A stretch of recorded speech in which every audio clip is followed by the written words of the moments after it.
Hey folks, hope you're doing well. It's Michael with the Reason RX podcast. Back again, we've got a quarter century under our belt, episode 26 today. Hope you're enjoying the show, and want to remind you again, if you find it valuable, if you'd please pass on the information, recommend the podcast to friends, to people who you know who are parents, to teachers, to school administrators, other people who would find it valuable and really get a lot out of these ideas and be able to put them into practice. They can get in touch with us if they want more information. And if you could give some rational reviews in your podcast app, or if you could give some 5-star ratings and all that, we'd appreciate it. And then if you could help donate to the show, make some contributions, that would be great. We'd appreciate that. Help get better sound equipment. Market the show more. Maybe we could get some like shirts or stickers or something like that made. Get a new logo. Get some help with show notes and some things like that Melanie and I can't afford, being the starving artists we are. But that would be a big help, just to you, to us, to the culture, to our students and children. So we'd appreciate that. So let's get started with the show today. We are talking today to Scott McMickle, a teacher and ex-teacher. So this will be an interesting conversation. Scott was a teacher, his experience in it. So we can find out what he liked about teaching, what he didn't, what could be improved, why he got out. If we look at why he got out, we can do things to figure out what will make people stay and what can make education better. But should be an interesting conversation. And of course, today, clearly, we're talking about something education related. Don't need to give as much of prelude to why it's important for education. I think a lot of people will get a teacher has something to do with education, whereas maybe, not everyone, but some folks might not know why sleep's important, or diet, or physical fitness. Some people know that to some extent, but it's good to develop that, give a little more of a prelude and introduction to some guests. But so we got a series of questions for Scott today, and we'll see how many we get to. But anything to add, Melanie? Well, I want to welcome Scott. Like I said, as a mom, a parent, and a homeschool mom, it's going to be really neat to be able to hear about his expertise and what he's experienced growing up. So I'm just going to let him start and talk to us and probably ask a ton of questions along the way, but we'll give him a chance to give us his background. Yeah. So what's your background? Thank you for the warm welcome. I have a history degree from University of North Texas in Denton, and I have a master's degree in educational administration from Concordia, Austin, which, that would be the first thing on my resume. But I taught for 5 years in inner city Dallas. I taught full content elementary. I taught 3.5 years in second. And then they put me into fourth grade to teach writing, to prepare for the writing test that they do in fourth grade. From there, after I finished my master's degree while I was in Dallas, and I learned so much at the time getting that degree that I wanted to continue improving my abilities as a teacher before I went into administration. And so I got a job at a charter school with an IB program. And I went into their primary years program where I taught 6th grade and Spanish. And I eventually introduced their reading specialist position. And I was their first reading specialist and dyslexia specialist. Mm. I've always had a passion for teaching reading once I finally did get into teaching, because I'm dyslexic. And I failed 4th grade, and I've always known how important it is to have a good foundation of reading. And as a 2nd grade teacher, there were 8 sections of 2nd grade and 1st grade, and what they do in the standard school, and everybody remembers this, is at the end of the year, they figure out some way to mix up the classes. So you really have no idea who the fantastic teachers are and who they aren't. So if you kept all the kids together from Miss Nelson's class and they were all reading 2 or 3 grade levels ahead of everybody else, you would know that Miss Nelson's doing something fantastic. But when you mix her students up with everybody else's, you end up getting 2 or 3 from each class section. And sometimes I would end up with several students who didn't really know how to read in 2nd grade, and I got a reputation for getting those kids, up to grade level or beyond. And within 2 years, I was getting the special ed cluster. I don't know if they invented a term for me or not, but between me and another teacher, we got all of the special ed students out of the 8 sections. The idea was that if they put 4 or 6 special ed students in a classroom, then the special ed teacher would have more time to spend with those students in that classroom. Of course, they spent most of their time doing paperwork in order to make sure that the IEP is being met. So I was on my own. What's that stand for, Scott? Individual education program. Oh. Or basically, if you're in special education includes children who aren't performing on grade level or have some sort of deficiency, low IQ, or something that makes them not be able to perform on grade level normally without help. And special education actually also includes the high IQ students. The GT is actually part of special education. The idea is that the vast majority of students can get what they need from their classroom teacher, and the students who aren't getting what they need a special program, and they're going to get an IEP. I don't know if y'all have heard of John Taylor Gatto, but it was his idea to have an IEP for each one of his students. And he taught middle school mostly. And he said he never achieved it, but his goal was to have an individual education plan for, I think that's what it is, individual education. It's been a few years since I taught, but every special ed student had an IEP. And it was what they had to do and what they had to achieve by certain time periods. And while the IEP is mandated, you get together in these ARD meetings. I forget what that stands for too. Review and dismiss are the last two. Oh well. Academic review and dismissal? Perhaps. Or we'll look at it. I'll put it in show notes. You'll put it in the show notes. Anyway, I forget what it stands for, too. Where you look at the IEP, you look at what the student has been achieving, and then you come up with a new IEP to show progress. Sadly, because anything that's required, once you start forcing people to do things, oftentimes what ends up being done is not what you intended. So those meetings and the IEPs oftentimes are the goals are so limited that you can't miss them, right? So if you have a 2nd grader who's in special education and he's coming in the 2nd grade and he's not reading, your goals might be like recognize the letters of the alphabet correctly. Well, if you're finished 2nd grade and you're just now learning the alphabet, you're definitely not reading by 3rd grade.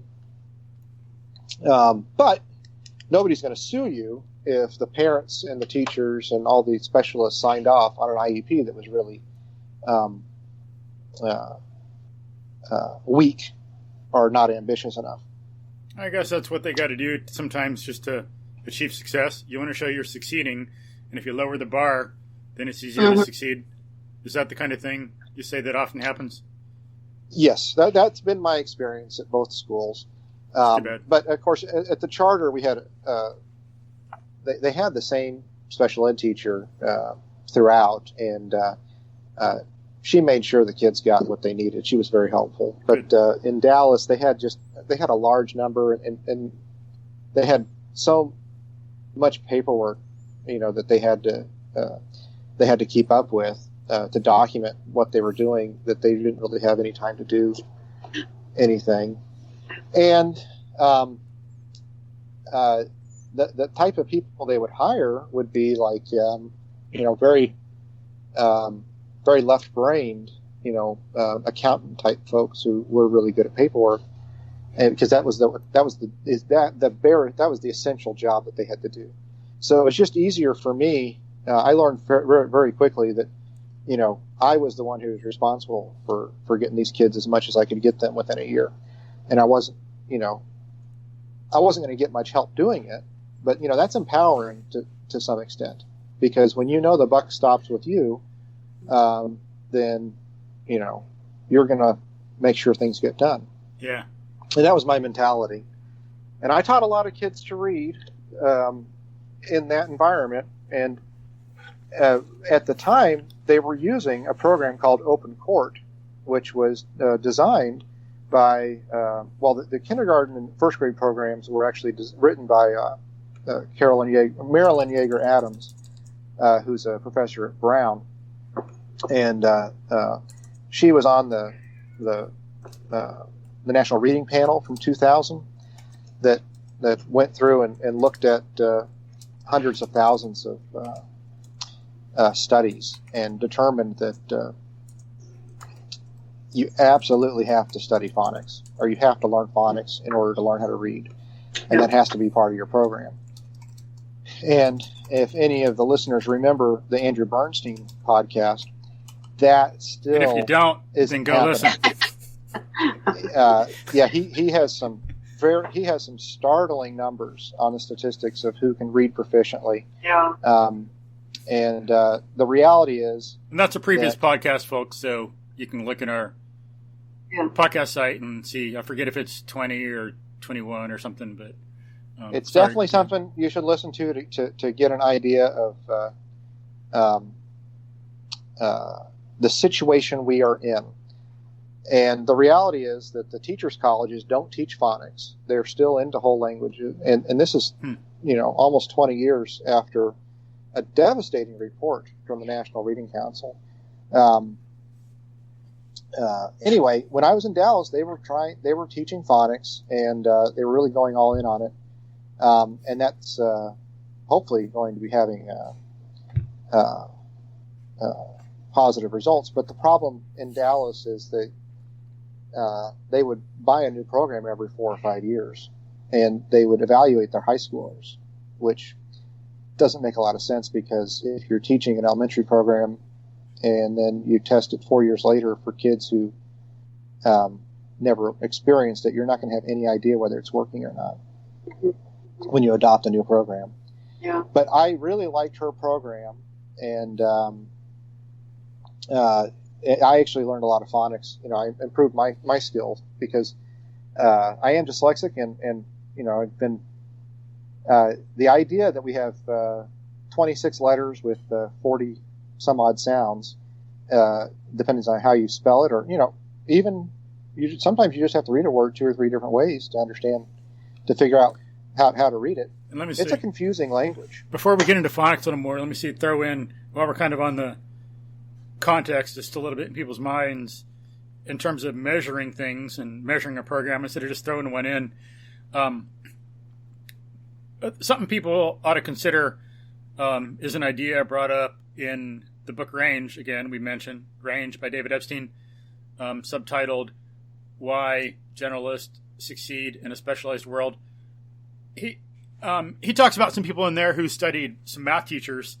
I'm not sure. I don't recall to what extent the concretes were that they used to draw their conclusion. If it was just some students at one university or whatever, but it was just in math. Maybe it was at more universities. But most of the times people unfortunately look at maybe student evaluations of a teacher for their own students. I think that's good enough. But some people had the idea that, no, we got to look beyond that. Because, I mean, people know how some of those are biased and thrown off by whether you'll kind of, quote unquote, like the teacher or hate them. And you're not really looking at if they're an accurate measure of the teacher's teaching ability. So they found out that, sensibly enough, that, okay, yeah, there's people who can't teach and do a crappy job. Okay, gone. But some people who got really positive raving reviews, oh, I love the teacher, they made everything so easy, I got great grades, they were not good teachers. It's the ones that were good teachers whose students struggled. They were the ones that, when you look at better measures, their students did better. So what these people did was look at not how the students did in those teachers' classes, but how they did in later mathematics. That's a sensible thing to do. If this is a foundation for later math, well, how does this foundation help? Does it or not? The people who, like most of the people who got, the teachers who got raving reviews, oh, I got such a good grade, he made everything so easy, they did not do so well in later courses. But the people who had a good teacher, but who struggled some, so they had to overcome challenges, they internalized the material more, no telling what else was going on, but those teachers who really explained and who had the kids work, those kids did a lot better in later math courses where it really matters. What matters is outside of the course. So if some of these things could be evaluated more like that, if we'd have some metrics and we start thinking about the broader context or what happens in the future, then that's another thing that'll help get more quality programs. Well, it's not an easy problem to solve. Mm-hmm. Because they've tried to solve it with standardized testing, because you're thinking, hey, if everybody's following the same metric, we'll just judge the schools according to the metric that we're using, and we'll know who's doing well and who's doing poorly. But the implementation hasn't been effective. So in Montessori, you're going to have the children have pretty much the same teacher, or at least be in the same class for the first, for the same 3 years. And if that child doesn't know how to read after they've been in the Montessori program for 3 years, well, you know who's responsible. But in the standard system, you have a different teacher for kinder, a different teacher for first, a different teacher for second, and a different teacher for third. And in Texas, you test the children at third grade with the standardized test to see if they're reading appropriately. So you're not able to hold the teachers accountable. Mm-hmm. You're holding the school accountable. And the school really isn't a person. A teacher can quit a school. The principal can go work somewhere else. Once things start coming to light, before you have any idea who is not, or what program isn't working, right? It would be nice if you could test these things with a standardized test that was implemented effectively. And that would give us the information we needed, like in the math program afterwards. But we're not doing that for reading. For me, it's very easy to test a child. There's you can use something called DIVLS, which is a program for fluency and comprehension, where it goes up to like 6th grade, and you can see where a child is. But for the most part, if you just ask someone to look at a word from a science textbook and say, hey, can you sound this out? You can know whether they're proficient at reading or not. Mm-hmm. Because, and phonics should be simple for the vast majority of us if we get a good foundation early enough. But sadly, a lot of reading programs are just a matter of reading to kids, asking them to memorize sight words, which you're trying to skip steps that are essential. Mm. Mm-hmm. And Scott, to ask you quick, would you say that there's really just a window where it's kind of got to happen in there? Or is it too late then after that? Or what do you think? Is there like that sensitive period, as I guess some people Yeah, so we all have developmental stages where we're supposed to learn how to crawl, we're supposed to learn how to walk, and we're supposed to learn how to talk. And reading falls into those where it makes it much easier. But, we are all often learning things way past our developmental stages, and we can still develop proficiency. But yeah, you want to make sure that a child has phonemic awareness by at least age 6. Like if you're worried about your child, if they're dyslexic or something, most children should have real strong phonemic awareness around 3 or 4. But you should start being worried if they can't. So, for example, if you say rainbow, right, a child with poor phonemic awareness doesn't hear rain and they don't hear bow. It's all one word, right? So you can ask little simple questions. Hey, how many words are in rainbow? And the vast majority of kids are going to have it right there. And that's a good sign that they're getting ready to learn how to read. Now, if you can hear the 2 words in rainbow, can you rhyme, right? Because kids with real poor phonemic awareness have no idea what rhyming is. In my family, I've got dyslexia from my dad's side. He's dyslexic. He failed 3rd grade. And my wife is severely dyslexic. So we've got all 3 of my kids have had to have some extra help with reading, especially my youngest daughter. But I knew I had to intervene with her.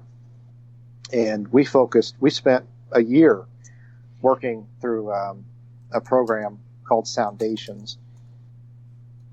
Soundations. Soundations, yes. It's an expensive program that I used as a multisensory teaching approach teacher. And I forget exactly where you can access it. But anyway, it's a phonemic awareness program, and you can find a phonemic awareness program. It takes you through rhyming. It takes you through breaking down compound words. And none of this is written, right? None of this is really,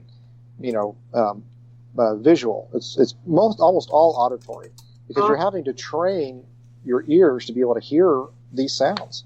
Mm-hmm. Like, do bing and zing rhyme? What is a rhyme? And I was working with rhyming with my daughter, and my wife was doing something in the kitchen, and she came over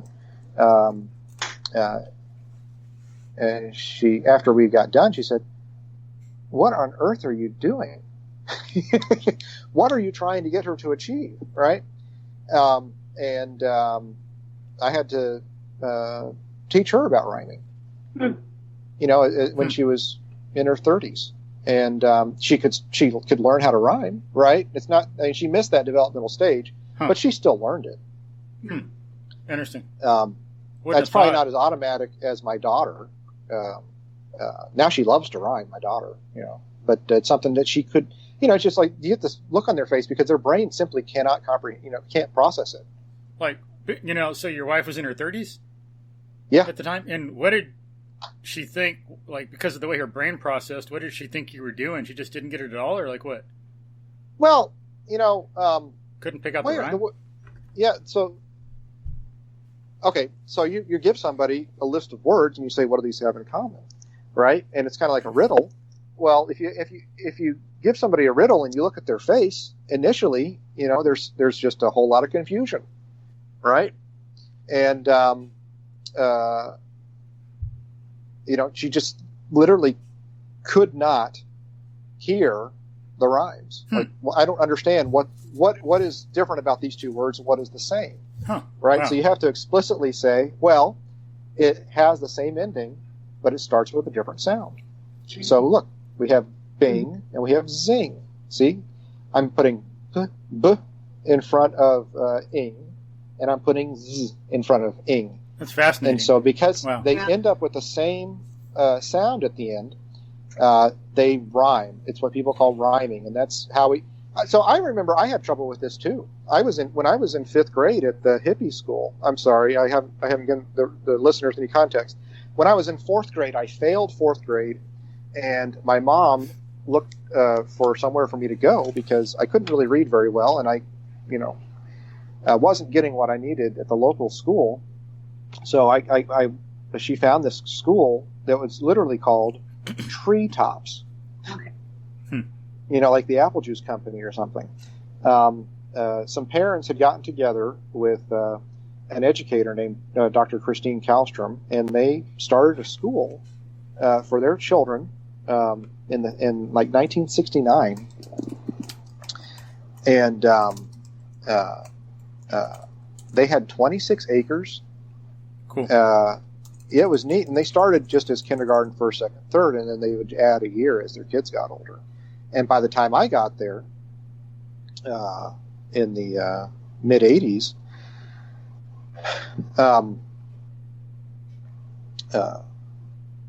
it was 26 acres and had three buildings, and they were very far away from each other. So anybody who took the older kids, sometimes they would take a class in the elementary school, or class in the middle school, or class in the upper school, and they would walk on their own without any chaperones, no parents, no teachers, and we were just expected to trust each other. And that didn't always work, but they were very good educational opportunities when we would get a little too late to class or play in the creek before class. I don't remember where I was, but that's the context of where I ended up going. Can you remind me what I was talking about before I rhyming and dyslexia, and like your wife was dyslexic and you were too. So when I was there, in my 5th grade, 5th and 6th grade were combined class, and my poor language arts teacher asked me to write some poetry, and what I turned into her was it was supposed to rhyme, and I didn't remember this until I started working with kids, teaching them how to rhyme, because it never occurred to me. At some point, I learned how to rhyme, but it was way after my 5th grade class. Huh. And my poor teacher didn't know where to start, right? Yeah. Because by the time you get it'd be there, hard, especially when you don't know the cause. If you think it's psychological or just you or something, if she knew it was like a brain thing, a dyslexic, and had methods to deal with it, it would have been a lot easier. Well, she was a really great lady, but to give you some context, by the time I failed 4th grade, I was faking vomiting to get out of to go home. My teacher was just absolutely atrocious. When I would go to her desk and ask her for some help, like on the first day, after I did that twice, she basically told me to never, ever come up again. Just pay attention to the lesson. I think everybody can identify with that. A lot of people here. We should tell the name of the teacher that really shame. I'm kidding. Yeah. So she would do a lesson on the board. We're going to have a whole podcast where all we're going to do is say, blah, blah, blah is a bad teacher, blah, blah, blah is evil, blah, blah, blah is a bad teacher, blah, blah, blah is evil. Podcast 27. I'm not going to name her, but she would isolate me. And then no telling why. I mean, no telling what she had got going on in her life. She was a bad teacher, but we'd have to see what the cause was. Maybe there was something with her too. But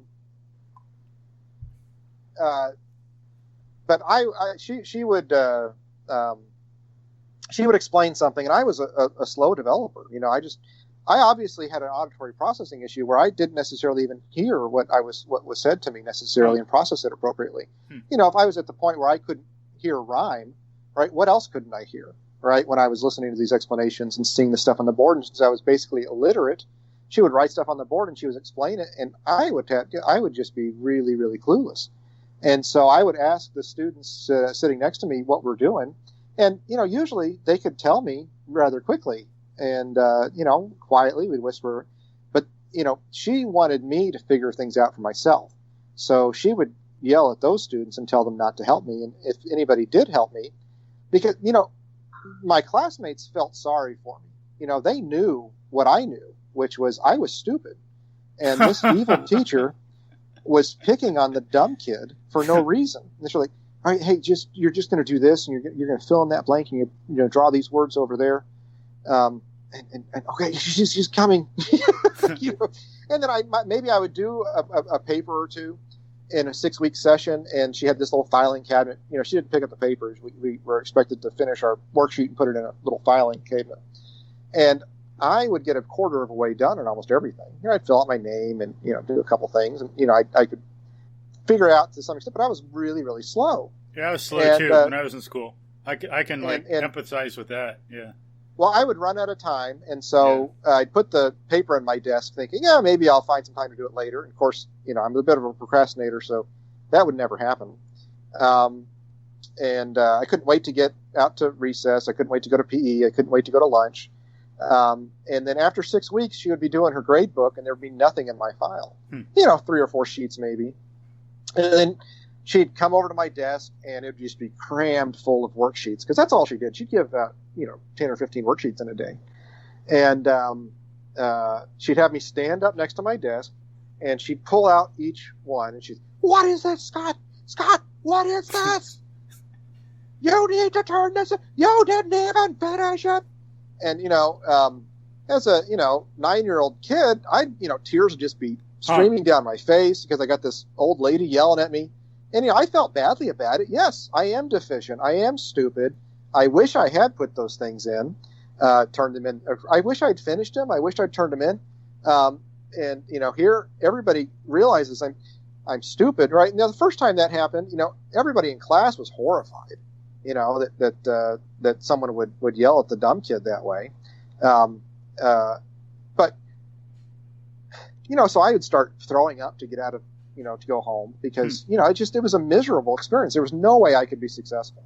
And it was just torture. And eventually got to after she did that 2 or 3 times, I would just start leaving class myself. Like, what, I don't have to do with it. So she would send me to the principal for not doing my work or something. I'd eventually just take myself to the principal, which was very disconcerting for the principal.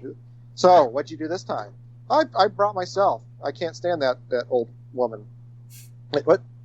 You can't leave class on your own. And she'd freak out that I took myself to the principal. She got used to it after a while though, and she stopped going to look for me. But I developed a rapport with the principal. It was a difficult situation. Anyway, I failed 4th grade, and I went to a hippie school. But I was damaged goods at that point. So when I was in that class with that elementary teacher trying to get me to write a poem with rhymes,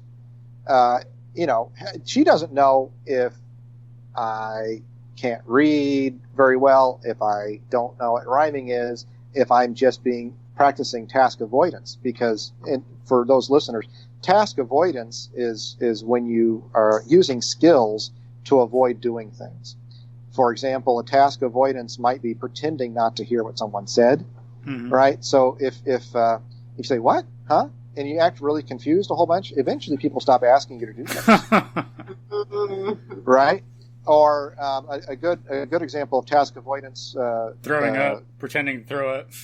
Yeah, pretending to throw up. I was very, very skilled. And so these poor teachers, they like if you have a writing assignment, right, if you just do it really, really poorly, right, and you do that 3 or 4 times, no matter how much time and attention the teacher puts into you, well, the teacher's just going to go on to other kids at some point, right? And you win. Then you're free. You beat Yay! That teacher. Yeah. That teacher's going to leave you alone for the rest of the year, right? Yeah. So task avoidance is, it's a term I learned as a teacher, but I was the best, which helped me with the students because I could figure it out pretty quickly. You could identify, yeah.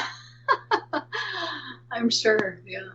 And I wonder about the teacher too. Sometimes stuff gets passed down, so sometimes people would just attack her out of nowhere, but that can happen with like violence. Sometimes something happens and you're traumatized, and then you do that when you're older, and then you traumatize other people, and then they pass it on. All this epigenetics and all this wiring and hormone and biochemical stuff going on. So could have been something like that involved in making her that way. That's the way she was brought up, and that's the way she was educated, and that's the way she thought it should be done. Instead of people thinking about what other ways can we deal with this issue, and doing that with her when she was growing up, maybe she got yelled at a lot too, and she just but when you're 9, you're not thinking about that. You're not empathizing. Well, I'm not talking about that. I'm talking about the teacher and how we should look at her and think about ways to help the teacher too. If we want to help the students, got to help the teachers. So we got to look at some of that also. I'm not trying to demonize her, and I understand where she presenting that. I really hated her for a long time. Yeah, that makes sense. I've moved beyond that. If I focus too much on other people's deficiencies, then I can't improve myself. Yeah. But I do understand. And that's what you got to do. That was just how things worked back then. Yeah. And she was an older lady. She was a preacher's wife, like a retired preacher's wife, and she was kind of old school mom type. Yeah. She'd get up, she'd do a lesson. She'd while the kids were working on their worksheets, she would grade it, and kids who passed, great. Kids who failed, that's fine too. Did she hit anybody on the hand with a ruler? She didn't hit anybody. She didn't do that one. But when I was a second grade teacher, when I was teaching, period, I never had time for grading in class. Yeah. I mean, what an incredibly wasted opportunity. I mean, if you've got an assignment that the kids are working on, or if they're working on centers or any kind of activity where they don't need your direct supervision, that's when you tutor kids on their deficiencies. Yeah, if she could have graded them and then got with a kid and gone over what they did wrong right away, that would have been different. But if she's just grading and then not doing any remedial work or teaching, then it's like, let's just say, a waste of time. And that was pretty standard when I was going to school. But when I was teaching, I couldn't imagine doing that because I did not have. I had the way they assigned the Texas Essential Knowledge and Skills was they had a committee get together and decide, okay, what do kids need to learn at each grade? And they basically didn't have any time constraints on what could be done in a day. So it's pretty widely acknowledged that what the essential knowledge and skills would take about 12 hours in class a day. And you have about 6.5 hours.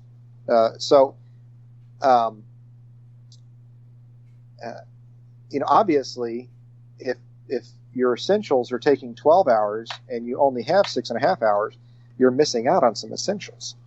And really, you just basically have no idea what people are doing if you're asking them to do too much at once. Yeah, it makes it just into a failing endeavor. It's going to fail by its very initial, fail by design. I was going to say that as homeschool mom again here, it's so funny because with homeschooling, honestly, I don't even think about what grade my kids are in or how much they've, learned compared to other kids that day or that year. I mean, I do consider it because we do take some tests to make sure that they're doing well. But we don't move on until they get it because that hierarchy is master. I mean, you need to know this before this is even going to make sense. So for a school teacher to have that, like you said, there's that opportunity and they can't even grab onto it. That's just unfortunate. I mean, and there's how many kids in a class? 20? 24. 20. And Texas is actually pretty well off because we're at 24. Now there's states that are at 31 at the limit or, higher. Well, that's the Montessori training that you've got, or the philosophy. The philosophy in standard education is if you teach pretty much the same thing every year, eventually they'll get it. So like you've got 24 kids that you've got on the same track, And you cannot wait for every kid to master a skill before you move on, because, sometimes this kid is like, for me, for example, if you had waited for everybody in the class to learn how to read in first grade before you moved on to other topics, no one would have learned how to read. I just wasn't,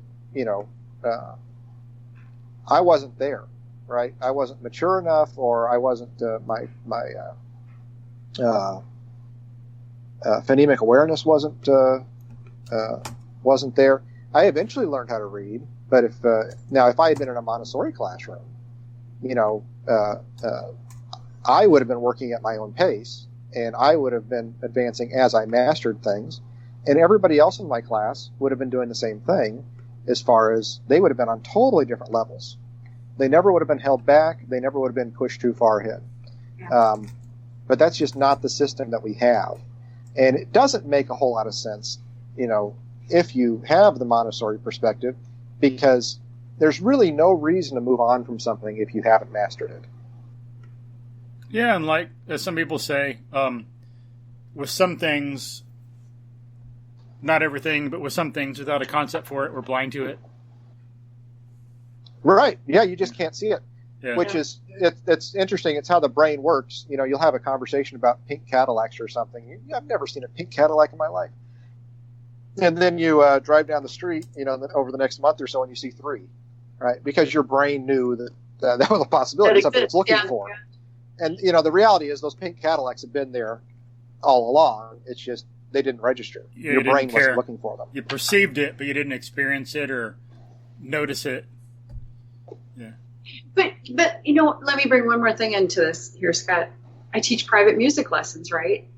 It would be unconscionable for me to give a song to a student that they literally cannot figure out, that they literally, it's beyond them, that would just make them feel like, hey, I can't really do this after all. I guess I can't play the piano or whatever.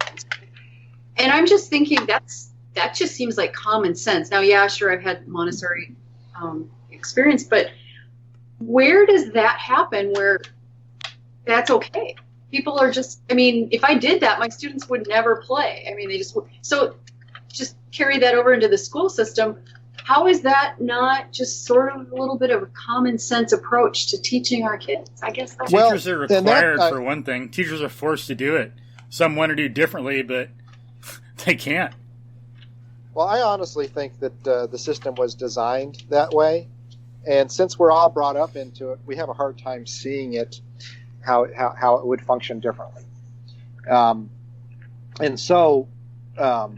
And then there's the thing to throw in really quickly. There's a lot something you probably know about, like children that we don't question. There's a fallacy. A lot of people think the educational system is broken. It needs to be fixed. But my school's great. My teachers are awesome. My kid's doing fine. There's that fallacy. Yeah, well, according to the statistics on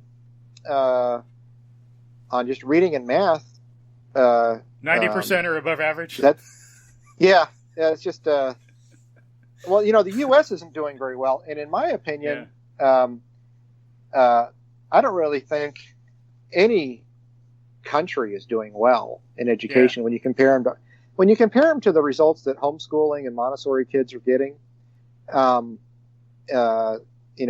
The standard education model isn't competitive, and really, if we moved more towards mastery, and then intervening when kids don't master. So if I had gotten specialized tutoring in first grade when I obviously couldn't learn how to read, or in second grade when I did get an older lady who understood phonics, and she hadn't been retired out yet during the whole language fiasco. I got tutored by her, and that helped out a lot, I'm sure. But there's only so much you're able to get from a teacher down the hall who has her own students to take care of. Yeah. And only for a year. Yeah. Or who knows how long it was for. She probably only tutored me for 2 or 3 months, knowing how education works, some experience. There just aren't a whole lot of sections of time you can parcel out to do programs like that. I have got to switch. I have got to plug in my my phone here. So I hope we don't have too much echoing. Somehow.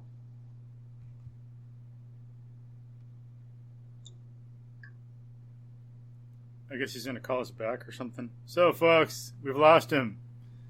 Scott's been sucked into the great void of cyberspace. He's been assimilated.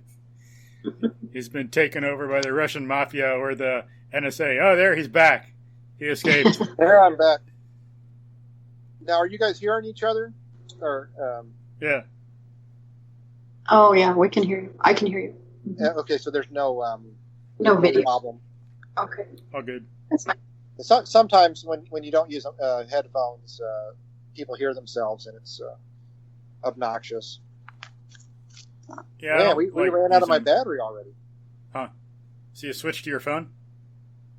I am on my phone. I don't have a camera on my computer. So I was on my phone the whole time, and I've never really had a very long Skype conversation on it before. It evidently uses the battery. You got it plugged in? I've got it plugged in now. Okay, good. Yeah. Yeah, it really sucks the battery up, like, massively.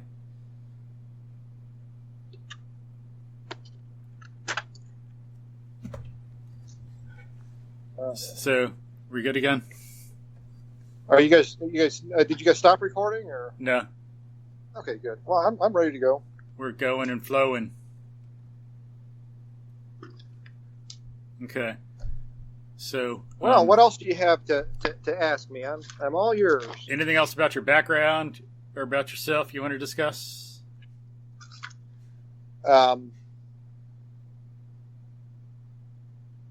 Well, I think I've mentioned the what I've done professionally, and I've mentioned my childhood. I've also done tutoring for the ACT and SAT. Mm-hmm. But you know, I've got a pretty varied resume as far as education is concerned. And then, did you want to say anything more about why you became a teacher? Well, you know, that's an interesting story. When I was given some really terrible advice by my dad when I was picking out a major, because he graduated in the 60s, and back then, if you graduated from college, you were trainable, and so you could work for any corporation, any career you wanted. Was the story he told me. Well, you know, flash forward 30 years, that wasn't necessarily the case. If I wanted to go into business, I needed a business degree. You know, people were more focused on having people already come in with background knowledge in the particular field. Mm-hmm. And so all I could get a job doing was selling cars. Yeah. And I did that for about a year, and I didn't enjoy it at all. Yeah. And my wife found an ad for Dallas ISD. I could make $38,000 a year plus $4,000 bilingual stipend because I spoke Spanish. Huh. And I thought, well, you know what? I bet that's better than selling cars. And I got into it, and I just fell in love with it. Well, you know, teaching a kid how to read who is convinced he's never going to learn it, that's just magical. Yeah. You know, there's nothing like it. You know, you get through all the task avoidance, you get through all the barriers, and then, you know, you make that, you get them to blend that first word, and, you know, and they're shocked. You know, like, oh, I didn't know I could do this. One time, I taught a young special ed student who he's convinced he was never going to read. Just, you know, really happy kid. You know, I don't know why we're working on this, but he was, you know, he never did any task avoidance or anything, but he was just convinced he'd never learn. And in Spanish, it's actually pretty simple. It's a syllabatic language. You know, the phonics are basically follow. There's a few exceptions where you can pronounce things differently for the S sound, for example. But you just do some flashcards and you do ma me mi mo mu and ka ke ki ko ku and la le li lo lu. And after he got to read these cards enough, basically what you do is you just put the cards together and go la mo, right, and ka sa, and before you know it, you're reading, right? Well, I did the final lesson where I taught him to put these things together, and he was just shocked, and then for the next 15 minutes, sounds like who is it? The blind girl who was taught to read. They made the movie about her. Helen Keller. Yeah, sounds like Helen Keller. Sounds like the Helen Keller story when she suddenly had a light bulb moment. Yeah. Well, so he spent the next 15 minutes running around the room reading things off the wall. Wow, yeah. Hey, here's my name. Huh, wow. That says Jose. Cool. And he was, and that was it, right? And he took off from there. Nice. He was never supposed to learn it. And, you do enough things like that, and, you don't want to stop. Helping someone, changing their life to that degree, and it's just it's fantastic. Yeah, have you written any books, Scott? Have you gone on any lectures around the world? Does anybody care? I respect books and stuff, but you don't have to write a damn book to be worth listening to or have something to say. Look what you did. Well, I hope nobody fast forwards through this podcast, because I do think I have some valuable some insight. Yeah. You did want to talk about me leaving education, and how we could possibly get people to stay.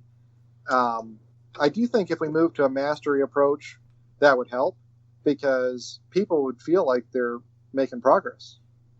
Like you're actually getting something done.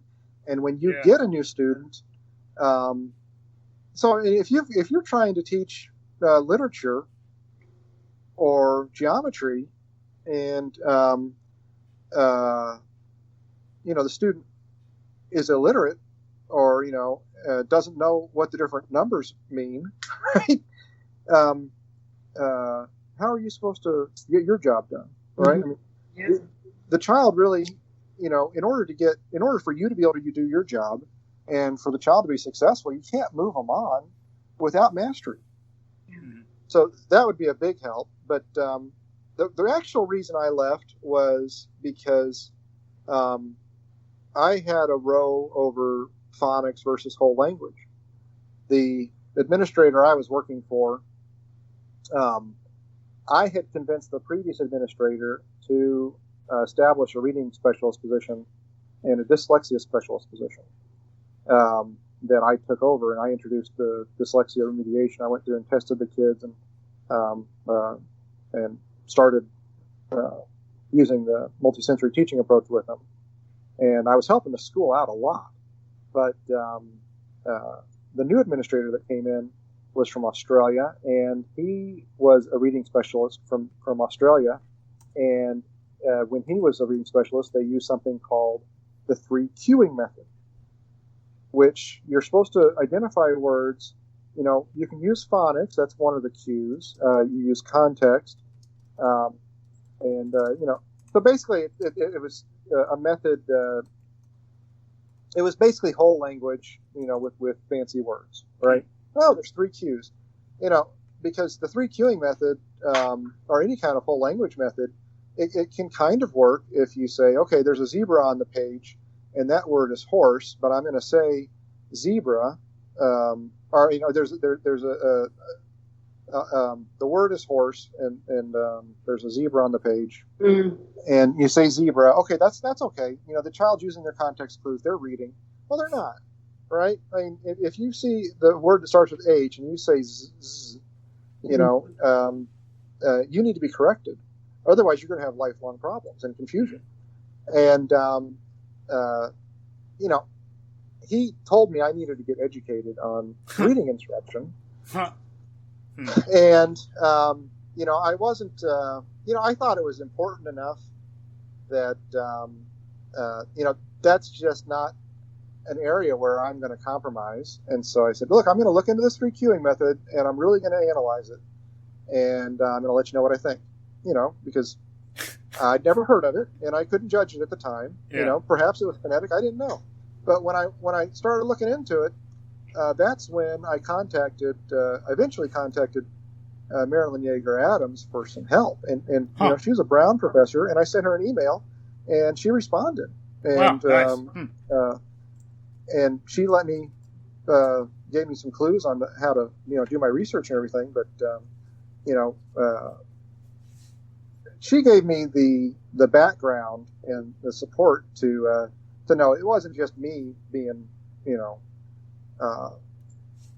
obstinate.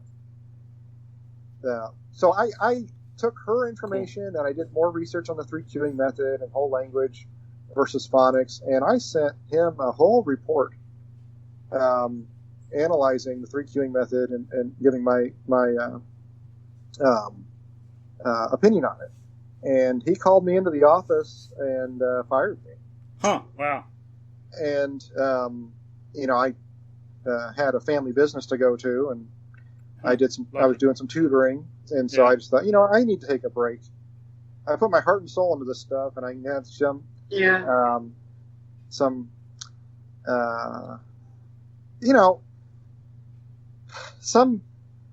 really, I don't know if you've studied Nathaniel Branden's work on self-esteem. A little bit. His book, 6 Pillars of Self-Esteem, is excellent. And who's Nathaniel Branden? You wrote a Nathaniel book on Branden self-esteem? He's a psychologist. Okay. And he was a kind of a pioneer in self-esteem. Huh. And he's written all sorts of books on self-esteem, and that's basically what he did is he counseled people, because people who have low self-esteem will do odd things. So, imagine you're an administrator at a school, and you ask a teacher to do some research on a particular subject, and he sends you 5 or 6 pages of annotated results, and this guy obviously he's motivated, obviously he's interested, and maybe he has a different opinion than you. But if you have a teacher like that, if you have high self-esteem, you're going to say, you know what, I bet that guy does a really good job in class. That guy is obviously motivated. He doesn't get off work and worry about his hobby. That guy he eats, breathes, and sleeps teaching. Takes ideas seriously, looks to see what he can do better, considers other points of view. If you have low self-esteem, you're going to find that guy really threatening. Yeah. And you're going to try and get rid of him because he wants your job. And so Nathaniel Branden would counsel, executives and things, because people would come to him as a psychologist and they'd complain. They'd say, I've got my dream job, but I cannot make myself do it. Right. And, he'd get them to understand that the problem was they know they don't deserve the job, and so they're trying to get fired, which is how people behave. Right. So you need high self-esteem. You need to know that you deserve what you're getting, so that's one of the problems with complimenting children when they don't believe it, right? So when you're complimenting a child, you need to tell them exactly what they did. Look, you use this your proper alliteration here, or you pronounce this word correctly, or you solved this problem correctly and you did it quickly. Look, you did it much faster than last time. You don't want to say, man, you're brilliant. These are fantastic things, because children are very honest, and humans are very honest. And if you're trying to tell someone something that they don't believe, they're going to do stuff even subconsciously in order to convince you that you're wrong. Mm-hmm. Right? Hey, Bob, we couldn't be doing this without you. The next thing you know, Bob is really screwing up, and you have no idea why, right? It's because Bob doesn't think that you really need him. Yeah. Right?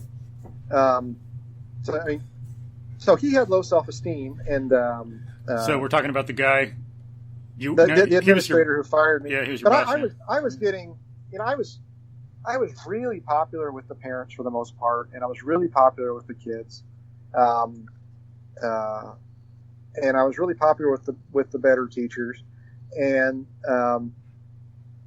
that created some enemies, and also I did criticize unfortunately. did criticize the whole language stuff. I mean, I'm an opinionated person, and I don't, I'm not going to hate you because we have a difference of opinion, but and so it doesn't occur to me to keep things close to the chest often enough. But there are plenty of people that will hate you for your difference of opinion and will try and destroy you. Yeah, try to undercut you socially. Yeah.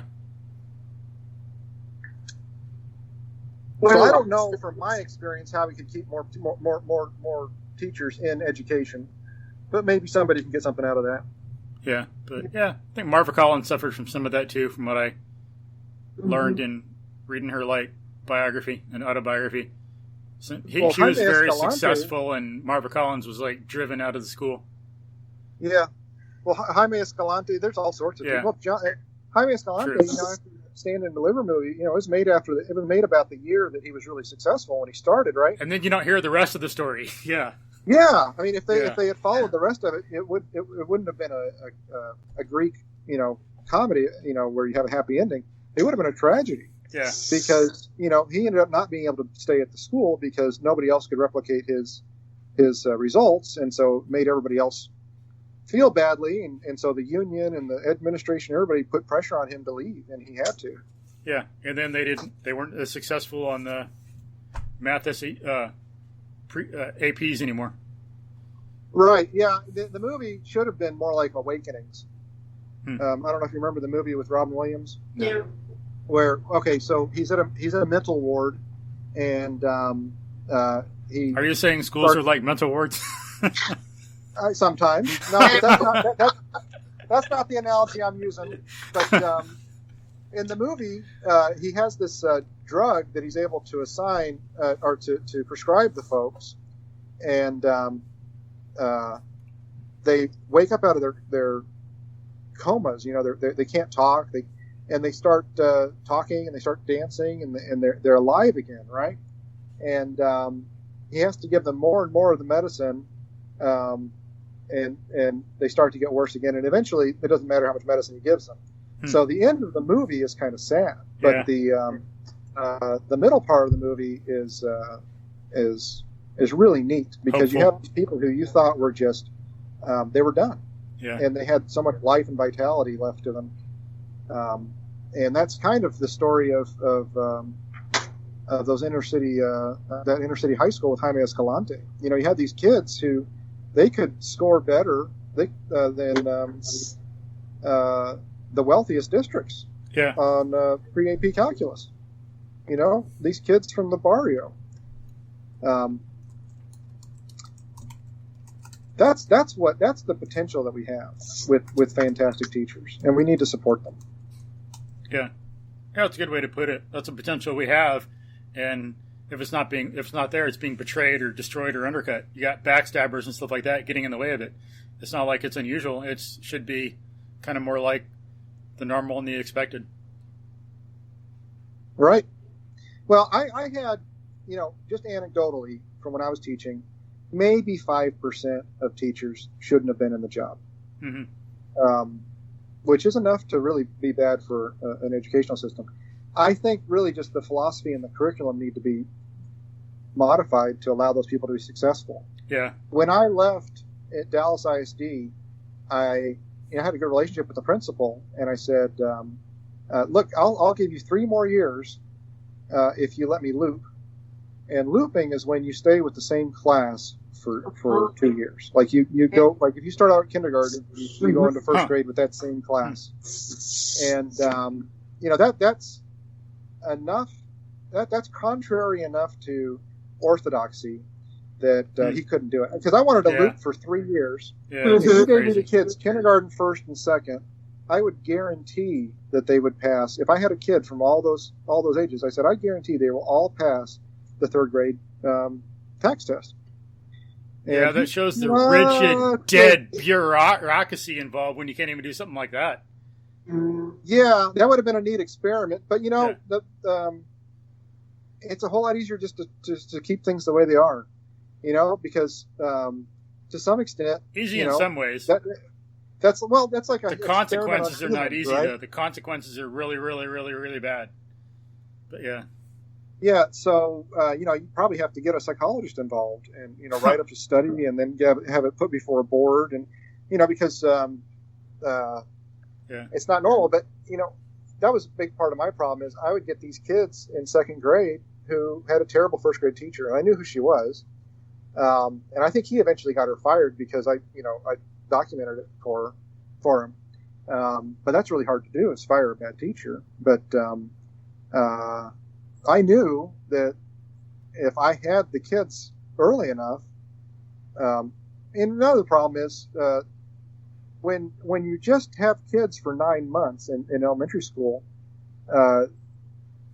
you don't have any authority after the year's over.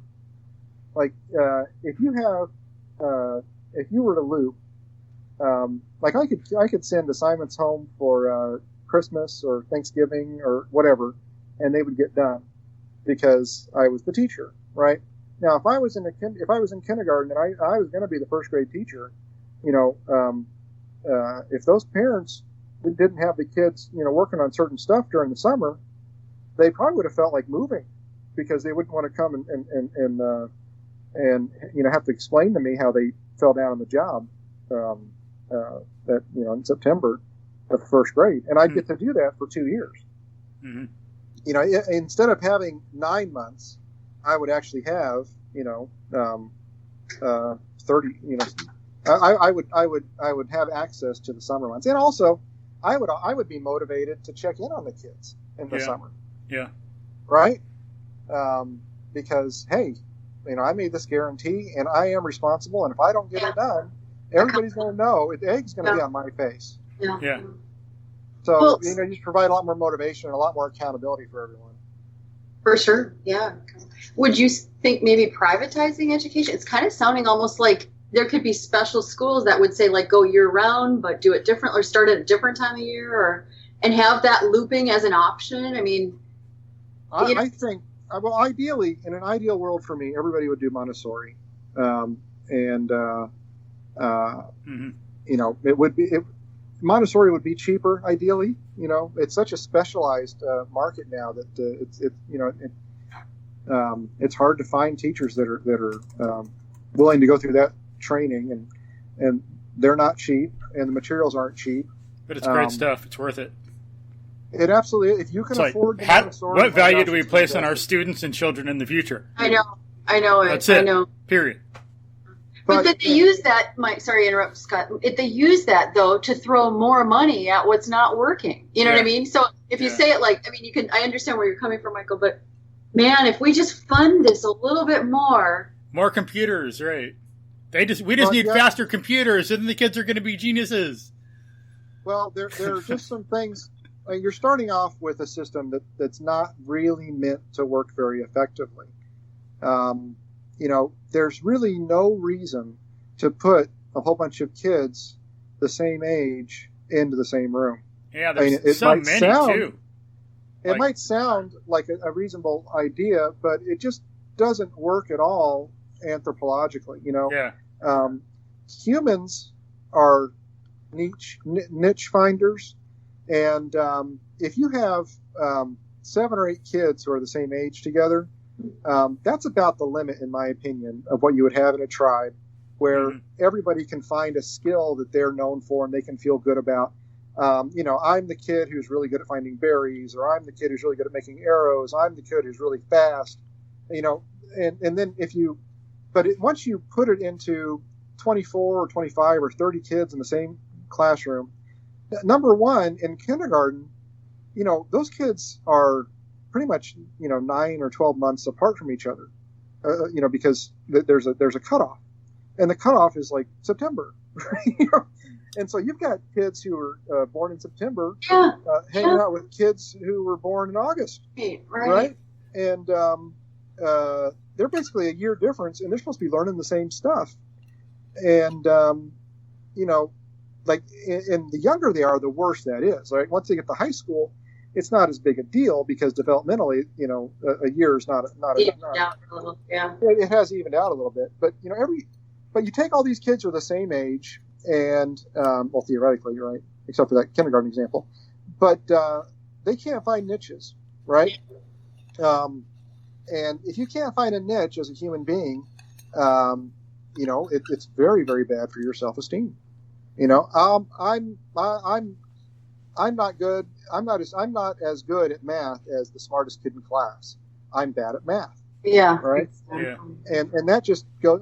And even the kid who's really good at math is feeling badly about something. Right. I mean, occasionally you've got that kid who's just the best at everything, and he's usually a year older than the other kids. And he feels good about himself.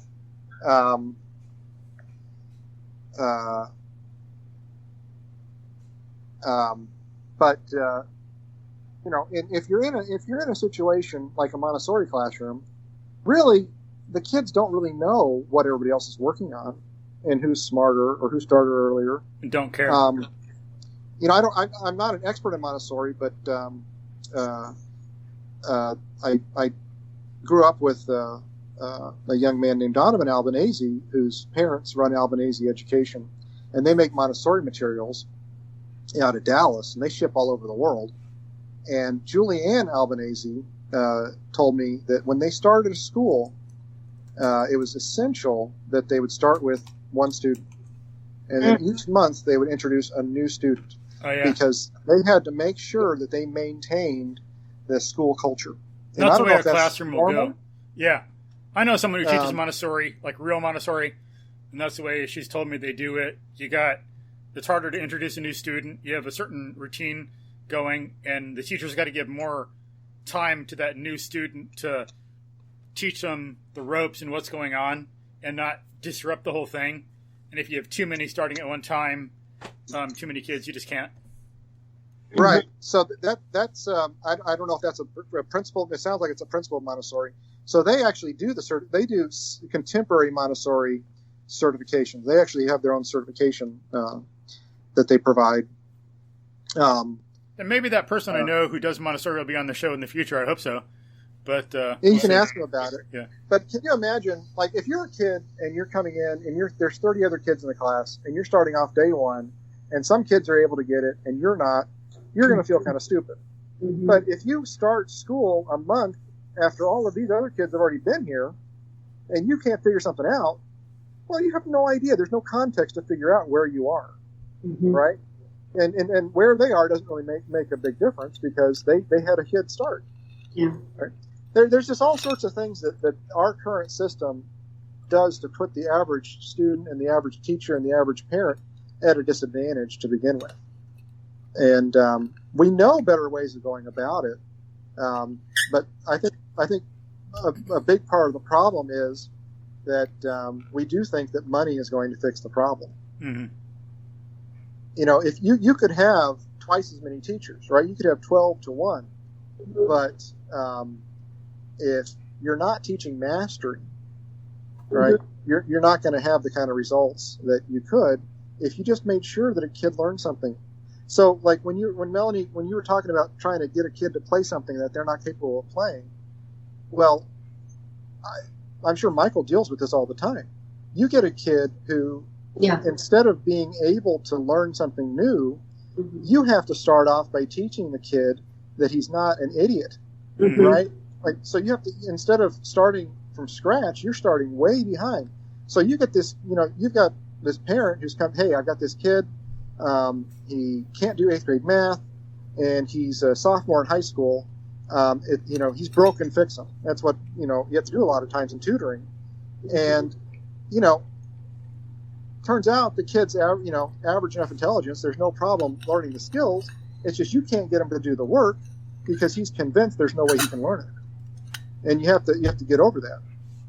And that's where we're putting our teachers and our students and our parents, that's where we're starting in most education systems. Yeah.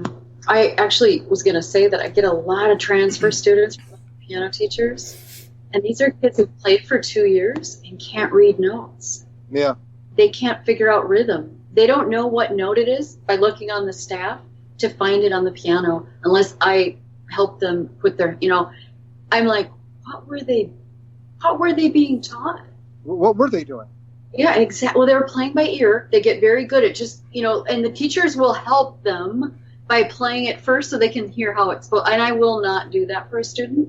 Not if I'm expecting them to learn it off the music, It'd be like reading the sentence to the child and saying, now read that. Well, of course they're going to read back what you just said. You know what I mean? I mean, they're that, a child who can't read yet, and you say, this sentence says the cat ran down the street. What are they going to read back to? The cat ran down the street, but that doesn't mean they're reading. I had no idea that music had its whole language. Correlate. Corollary. It's different. I mean, yes, there's a note system that has mathematical representation, like how long, duration. There's a whole system of where the note is placed on the staff versus where it goes on the instrument, where it's clarinet or violin. I mean, everybody has their note system, and it's amazing how many kids limp by. And you know what they're thinking when they walk in my studio? I know it. I've seen it for so many years. What's she going to teach me? I can't do this. I'm not capable. And when you said that part about first convincing them they're not an idiot, there's a whole psychology that has to go in to helping this child realize you can do this, but we have to do it this way so that you can flourish. Can you imagine how much more work you'd get done if you didn't have to go through that process? Well, the ones I start with from day one, I don't have to go through that. You know exactly what it's like. Well, that's very interesting. There's a lot of high-functioning dyslexics in the world. In fact, I read that 8 out of 10 self-made millionaires are dyslexic, right? And when I hear stuff like that, it makes me think that what you're dealing with are people who are dyslexic to some extent. Yeah. Their brains work differently. So when they go to teach something to someone, they're going to teach how they learned, which, hey, let's do this by ear because that's what I do. I can read the notes and stuff, but that doesn't really help me because, it's just so much easier for me to play by ear. Because dyslexics, the way their brains work is, the human brain's amazing. It will find a way to figure out how to solve your problem. And if reading doesn't work for a dyslexic, right, they're going to have other talents and other abilities that most people just don't have, and they can't develop very easily. And it doesn't really translate very well. No, okay, I played it for you. Now you play it. Well, after 2 years of doing that, then that person. Yeah, that was pretty good.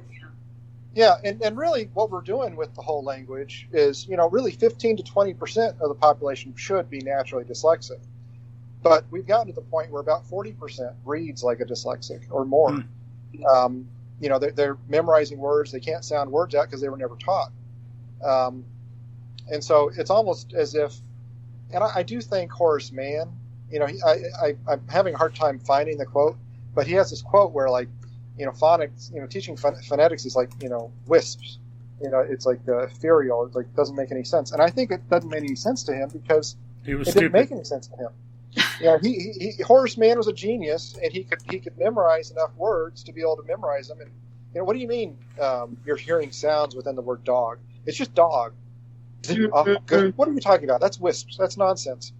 And I think we have a situation where we've got really smart dyslexics teaching people how to read, and of course they're not going to want to do phonics.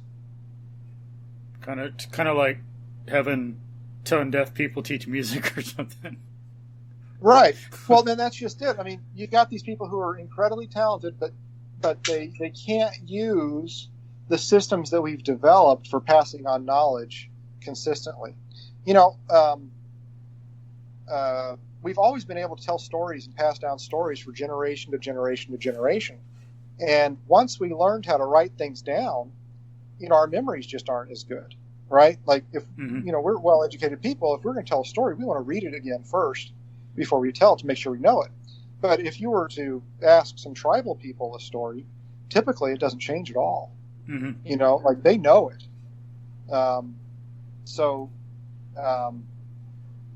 When you ask those people to, teach their stories, they're not going to start by teaching you how to read. All right, they're just going to tell you the story.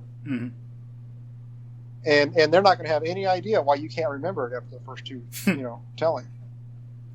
Yeah, they're just gonna think you're deficient and have learning disabilities and are like can't learn very well. Reality is, it is a bit of a learning deficiency. Yeah. I mean, like if you were to go, and you might be able to keep up with the hunter-gatherers as far as the hunting is concerned there, Michael. But if I were to go out there and try and chase down an antelope or something, and they would certainly think there was something seriously wrong with me. Yeah.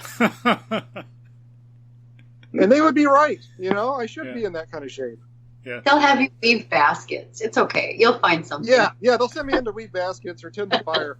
Yeah. And I would be happy with that. I have to make a plug for a super good book. It's called Fire Hunter. Have you read that one? I have not. Oh, Michael got us to the kids that, he teaches my kids science and everything. Anyway, so he had us read Fire Hunter, and you've mentioned a number of things along the conversation today that make me want to give a plug for this book because it's just so good.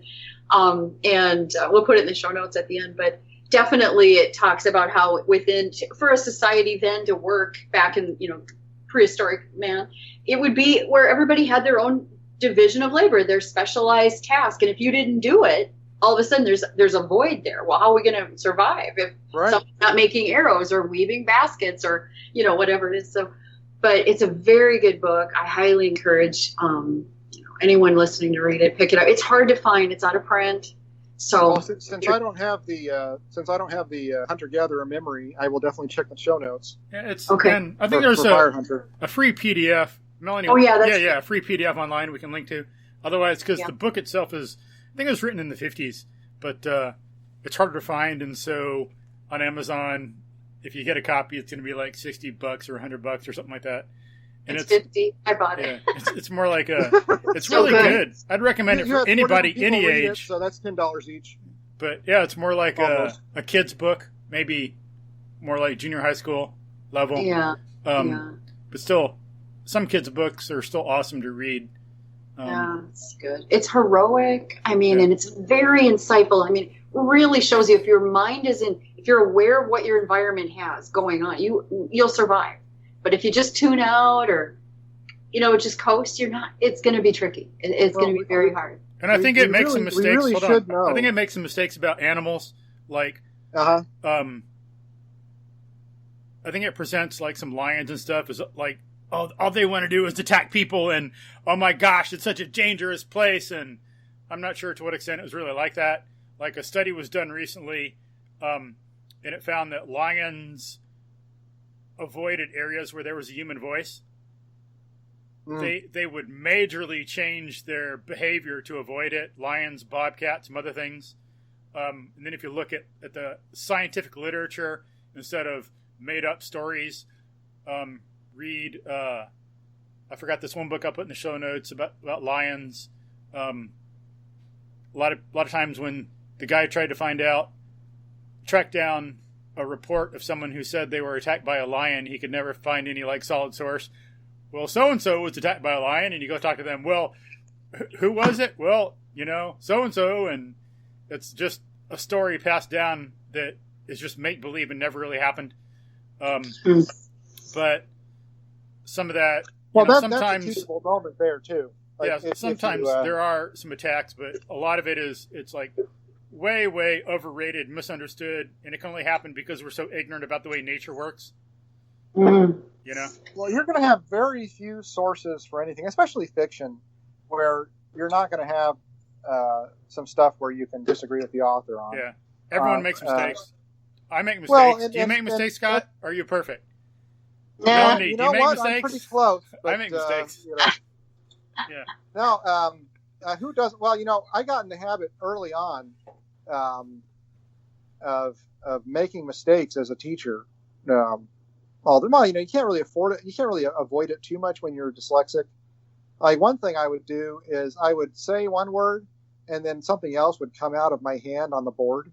Oh yeah. And the kids would get a big kick out of that. But you can't expect your students to learn anything if perfection is what's expected immediately.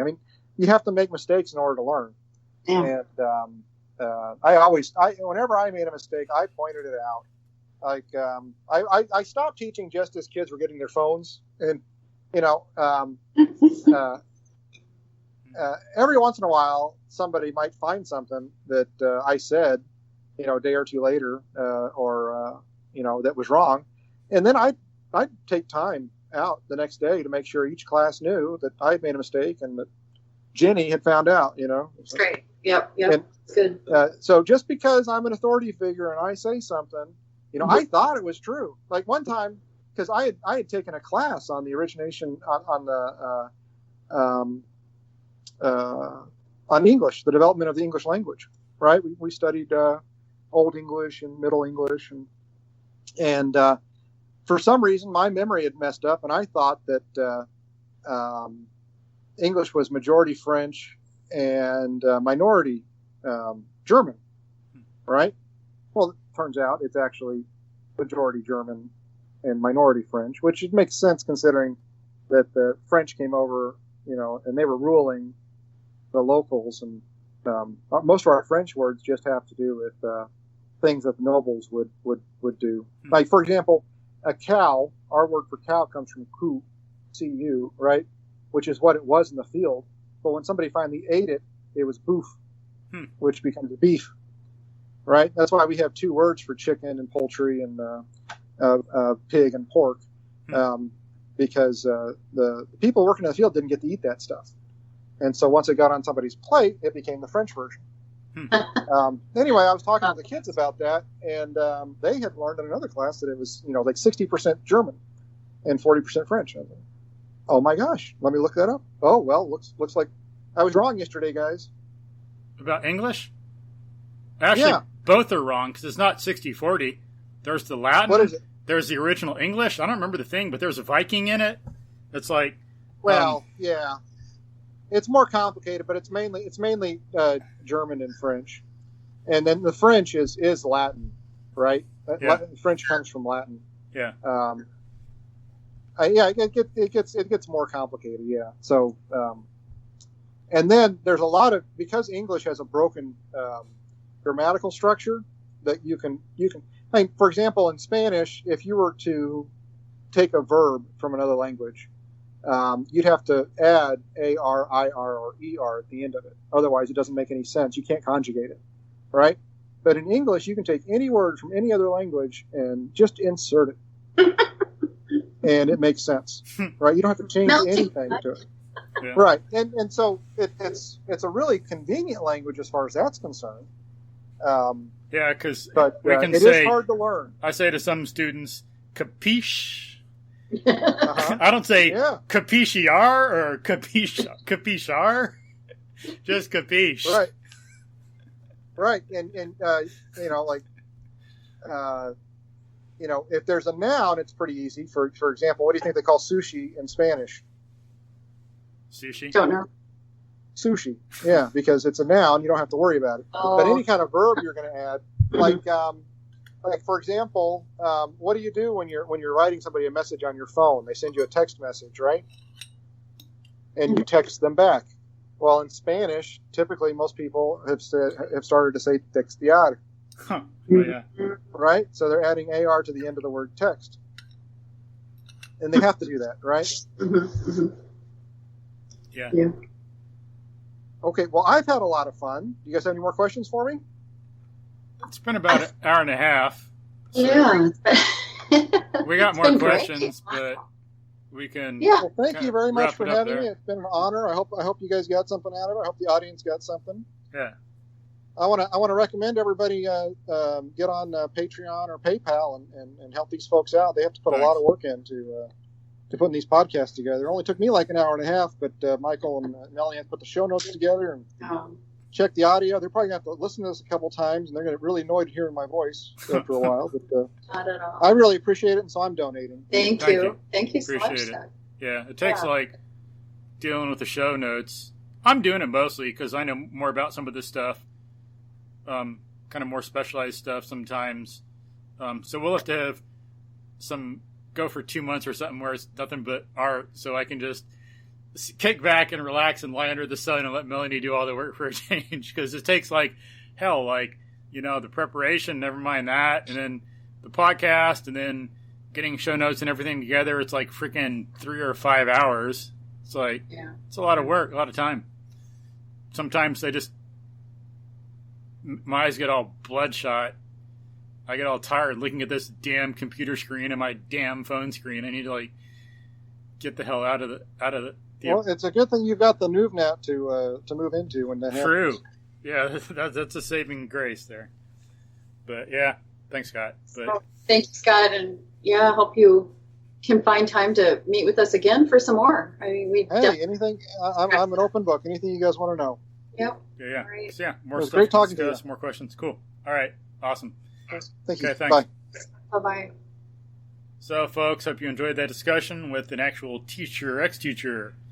See what he did, how he was successful, and why, and learn some things about what's going on in education that we need to,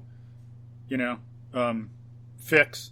We need to be self-critical, and then do whatever it takes to help out or get rid of some of the people who like the guy who fired Scott. When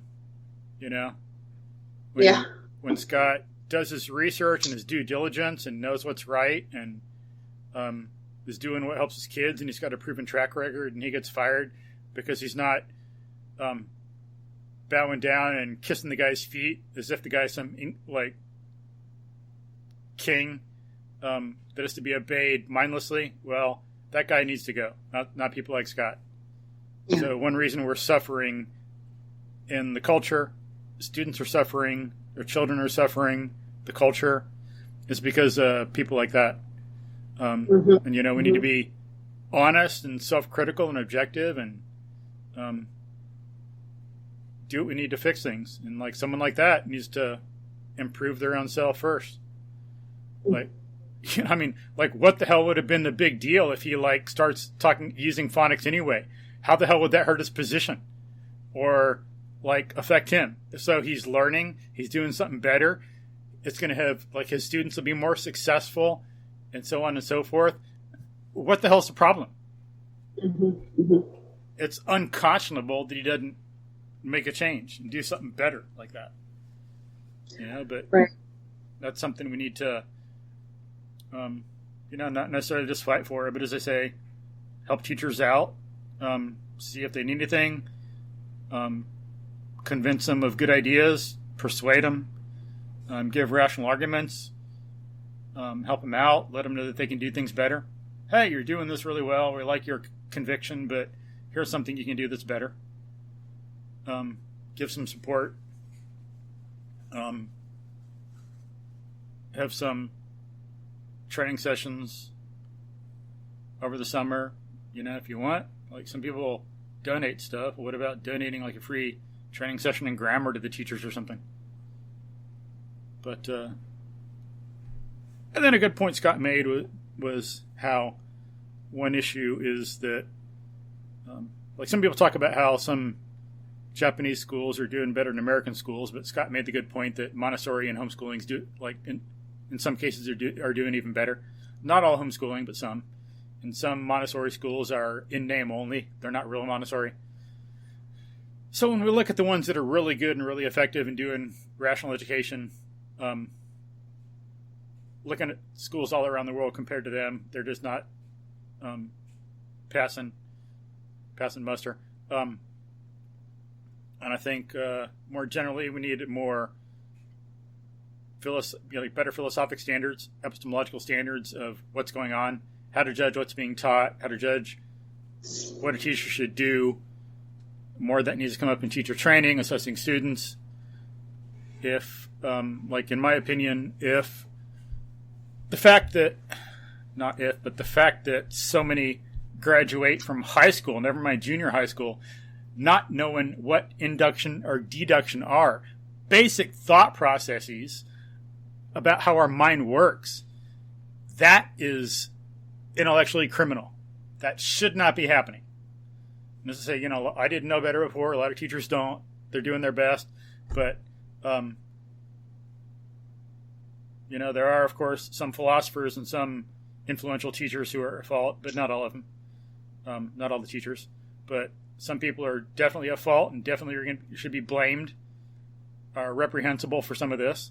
But we should be having a situation where, heck, even like junior high school kids can tell you a little bit about induction and deduction, and then they can tell you more like after high school. Because those are basic thought processes that occur. Induction, how we form generalizations. Deduction, how we use them in life. How we bring a general case to a particular individual example. And as we talked about in other episodes, like with Scott, a different Scott Harris, people need to know what concretes they're talking about. And hence definition's important. Because the things you're talking about define and delimit the scope of what you're discussing and thinking about. And when people don't know the concretes like that, then to emphasize it and to kind of stress it, we can put it this way. Just for the sake of rhetoric, we can say if people don't know the concretes they're talking about, then they don't know what the hell they're talking about.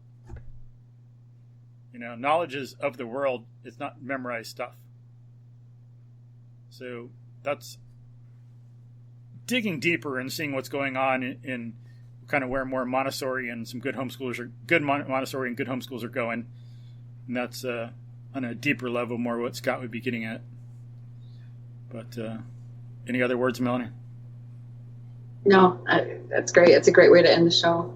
Cool. A positive, this is what we could do. Kind of thing. It's a good thing. It's like, Yeah.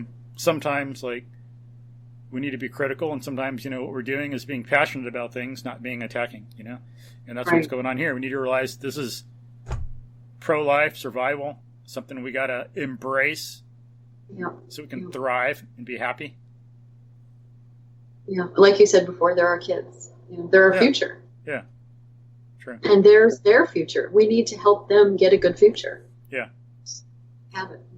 So, yeah. Thank you. Yeah, so hopefully you enjoyed it, folks. And remember, recommend the podcast to your friends and any parents and definitely teachers, school administrators, people who are influential.